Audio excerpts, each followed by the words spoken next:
Hey guys, I'm Clarke and welcome back to another video, a very special video. For those of you who don't know, Brave Rival recently had our first international gig at the Skøyenvik festival in Norway. I'm sorry if anybody's Norwegian, I'm probably butchering the pronunciation, but this gig was also very special personally because it was my first ever international gig. So I thought what I'd do is take you guys along and show you what the trip was like from my point of view, and then also talk you through the gear that I was using because I was unable to take my normal rig. But yeah, let's get to it. So the 4:30 start was not the most welcome, but hey ho, such is life. We got ourselves to Gatwick Airport and got ourselves checked in. I don't really know why I'm showing you guys all this. I'm sure you all know what an airport looks like, but there's a Billy.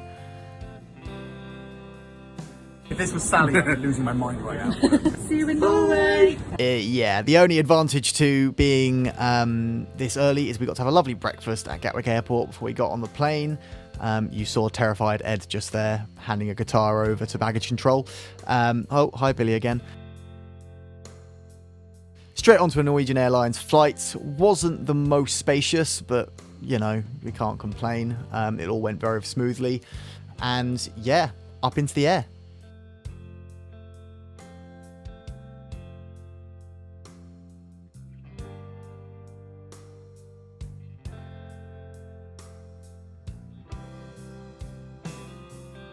So we landed in Oslo Airport and had to go through the usual passport and security. But one thing I will say about Oslo Airport is it is way nicer than any airport I've ever seen in this country. So it wasn't too much hardship really to hang out there for an hour and a half before we got our second flight.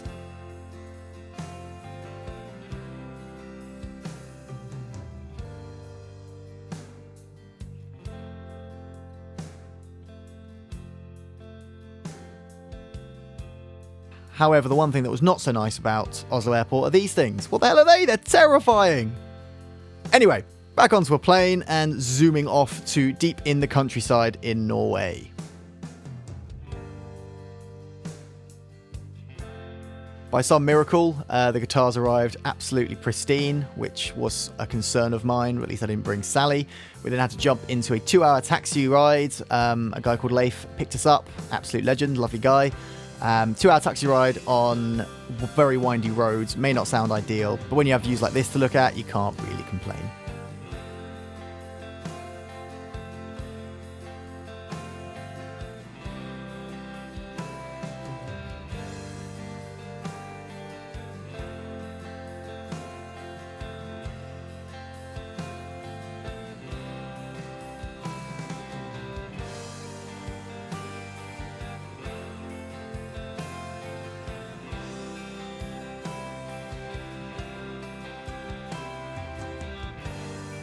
So while the others were faffing around in the hotel after we arrived, I went for a little bit of an explore because it was golden hour and I had a feeling, quite correctly, that the scenery around Norway would just look absolutely ridiculous.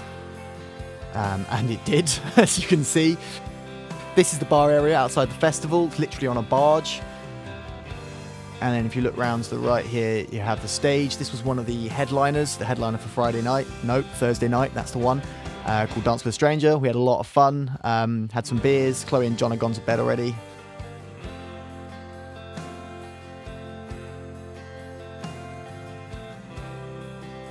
There was some guys there that like to collect the merch and get every band to sign them, so this was us signing a hat for a lovely gentleman.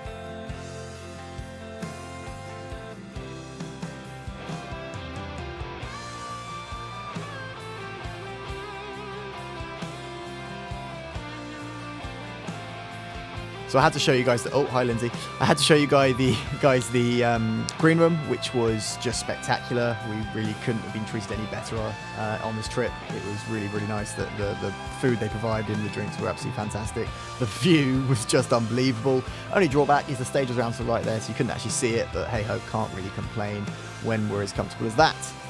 So this was the back of the stage. That big black curtain on the left is the back of the stage, and you can see hidden behind all the drum kits on wheeled platforms, which meant that they could raise the curtain and wheel the new drum kit on and wheel the old one off, which made changeovers super, super quick.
So after the set, we had some Prosecco and Billy's beer to celebrate in the green room before we went to bed before the 4:30 taxi ride in the morning back to the airport so we could be back in time for Buck Moon Festival in London.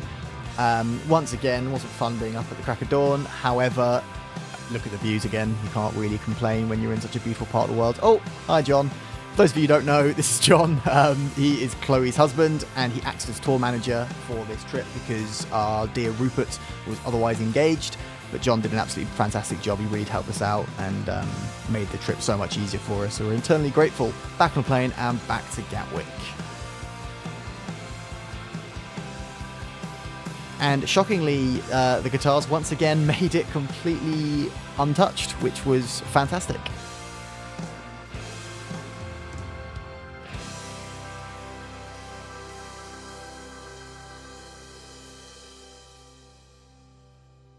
So now for the gear. Those of you who've seen Brave Rebel before will know usually I bring 3 guitars to every gig. I've got Sally, the blue American Strat, my number 1. I've got Dave, white Mexican Strat, my number 2. And I've got Georgia, which is a very heavily modified red telly, which is set up for open E tuning for the one slide song we have in the set. I don't have a backup for the slide guitar because it's literally one song. If there was a problem with that guitar, I'd either muscle through and get to the end of the song, or if it really wasn't possible to do that, I'd stick one of the other guitars in open E and make it through that one song for the gig. But to minimise the amount of stuff that's being transported to Norway, I went down to just 2 guitars. So I had Dave here, became my number 1 because I couldn't bear to put Sally in the hold of the plane. So for those of you who don't know what Dave is, it is, let me get this right, a Mexican Roadhouse Deluxe Strat that I've swapped the pickups out, so the pickups out of the American Strat because I swapped them to get the noiseless pickups in the American. It's obviously got this very nice scratch plate that I've popped on it, just because I wasn't a big fan of the mint green. Other than that, it is stock, so it's got locking tuners, it's got the lovely contoured heel which makes it a lot more comfortable to play, maple neck, like I say, all American electronics, and I've blocked off the trem on it. And I basically played the entire set, all bar the one slide song on this. The other guitar that I brought was my new acquisition, which I think it was Lindsay named Peach because of the colour. I'm gonna do a whole video on this at some point because it was quite a find. But the quick rundown of it is that it's an East Coast ST1 Deluxe, I think they call it. It has a roasted maple neck. Doesn't have great tuners, but it is a cheap guitar. But crucially, it had a humbucker. I wanted this because I've had a lot of issues when I've used single coils at big venues, when you get weird noise coming from lighting or all sorts of interference, which is why I have noiseless pickups in my main guitar. But both these guitars are single coils, so I wanted to have at least one humbucker, so if there was a problem, I could do everything on that, and it would eliminate that problem. But yeah, like I said, this one was tuned to open E. Then my logic being that because this one isn't set up for slide, it was a bit harder to play that one song on, but it meant that if there was a problem with the white Strat, I could stick this back in standard tuning and play the rest of the sets on this. Once again, it's got the contoured heel. I blocked off the trem on it.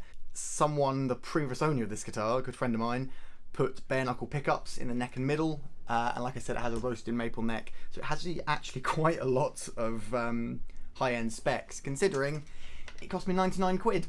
So it was perfect as a travel guitar. I bought it literally for Norway, so that I'd have a backup guitar because I couldn't bear to put Sally on the plane. And yeah, absolute steal. But like I said, I'll do an in-depth video on this guitar, probably following this video. So yeah, those are the 2 guitars that I used. Now, I wasn't able to bring my amp out for weight reasons, but I borrowed a Fender Twin Reverb out there. Great amp, couldn't really go wrong with it. So I just needed some pedals to get that lovely clean sound into a rocky sound for Brave Rival. So let's take a look at the pedal board. So having just done a full rundown of this pedal setup, and then realising that the camera wasn't recording, I'm going to do that again. So this was the pedal board I was using. I also had a Sennheiser XSWD pedal board set wireless, just to give me a little bit more free roam because it was quite a big stage. Just for demonstration purposes, I've got Helix Native running on Logic, giving me a Fender Twin Reverb emulation, because of course that was the amp I was using. Sounds a bit like this. And then obviously every other sound was coming from this pedal board. or multi-effects unit I should say. For those of you who don't know, this is the Line 6 HX effects. It is basically the effects section of the Line 6 Helix, so without all the amp modelling stuff. I had 4 presets that I was using. Got Brave Rival, Guilty Down, Hum Freeze, and Thin Brave Rival. So Brave Rival was the vast majority of songs, that's my stock sound. We've got Guilty Down, which is Guilty Love, which is down 1 semitone, because that song was recorded on a guitar that's in E flat. Hum Freeze, hum was because it was originally designed to work with the humbuckers, obviously not what I'm doing today. But it essentially allows me to freeze sounds and play over the top for the intro of What's Your Name Again. I'll show you that in a minute. And Thin Ice, which is a very fuzzy song with a hard gate on, but that preset didn't work very well, but we'll come to that in a minute. So firstly, Brave Rival. If we go into mode, we can have a look at the stomp boxes that I had access to. Firstly, you've got Compulsive Drive, which is Line 6 OCD emulation, and it sounds like this. That was on by default. I could turn it off if I want to, but basically every song has it on. I do most cleaning up using the volume control on the guitar. Also had LA Studio Comp, which is sort of a LA76 style compressor. This was so that if we did any clean stuff, I could give it a little bit more oomph, but also added more sustain to the overdrive sound. Ooh.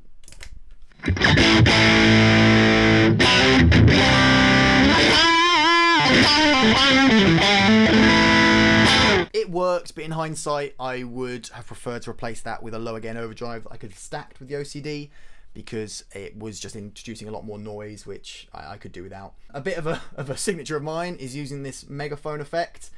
It gets used in numerous Brave Rival songs. It essentially takes all the highs and all the lows out and boosts around 2K and gets this really like weedy nasal sound, which I quite like doing for when everything drops out just the guitar, because then when everything comes in it sounds really beefy. But essentially, if I give you a high gain sound, it goes to this. Also had a lovely plate reverb.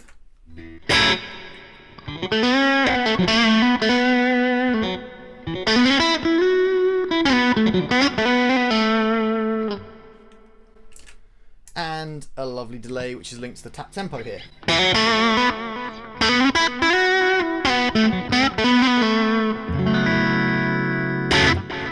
So a common setup I'd have for a solo would be the OCD and the studio compressor, delay, and the solo boost.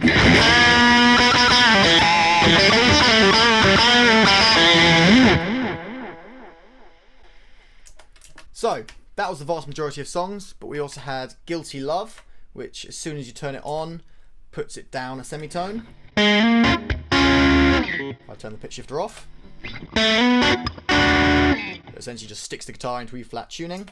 I've also got the tremolo for the first verse, and the echo and solo boost for obviously the solo.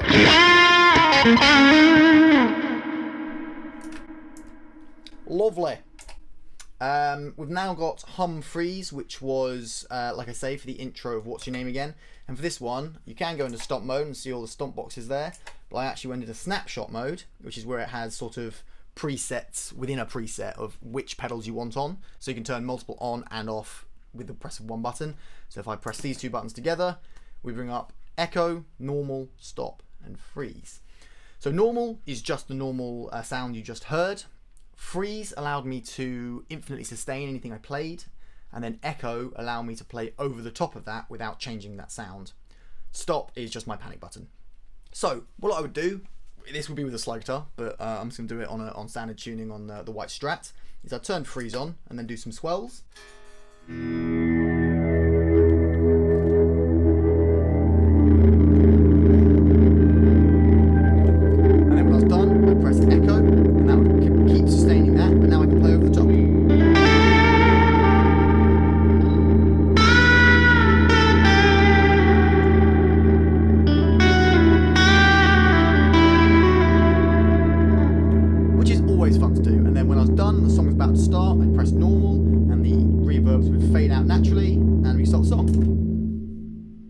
Now, the fourth button, excuse me, is the big stop in capital letters, and that is a panic because when you're infinitely sustaining stuff, it's very easy for it to get out of control if you play anything too loud. So I'll just show you what the logic was. There's no nice natural reverb tail off, it just cuts everything. So it'll do this.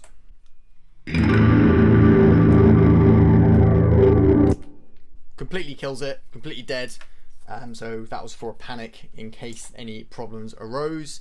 The last preset was for Thin Ice. Now this one didn't actually get much use because I played it for about 30 seconds, but because it's got quite a sludgy, not much high-end sound on this hard-gated fuzz, it was actually very difficult to hear it. And while I was happy to sort of grin and bear it and get through the song without being able to hear myself very well, it made it very difficult for Lindsay and Chloe to know what key we were in, which is obviously no good whatsoever. So I very hurriedly went back to normal Brave Rival sounds, but it does sound like this.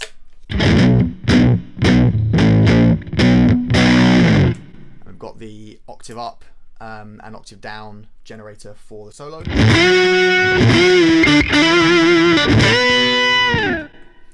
But I never got to use it because, as I say, it sounded too muffled, it was no good, so I hurriedly went back to the normal Brave Rival sound. Like I said, were I to do this again, I would do things slightly differently. I'd have 2 overdrives that I could stack, because I was finding with the OCD only, it wasn't enough gain, and with the compressor as well, it was a bit noisy. So if I could do it again, I'd change that setup slightly. But you know, we live and learn. It did the job, and I think honestly these pickups were a little bit too low output when I'm used to the much higher outputs on my Blue Strat Sally. But yeah, you live and learn. I definitely do things slightly different going forward, but ultimately it did the job. Well, there you have it. I hope you enjoyed this video. If you did, hit the like button below, make sure you're subscribed and hit the bell icon for new videos. If you have any comments on this video or any ideas for future videos, put them below. Have yourself a great day, and I'll see you next time.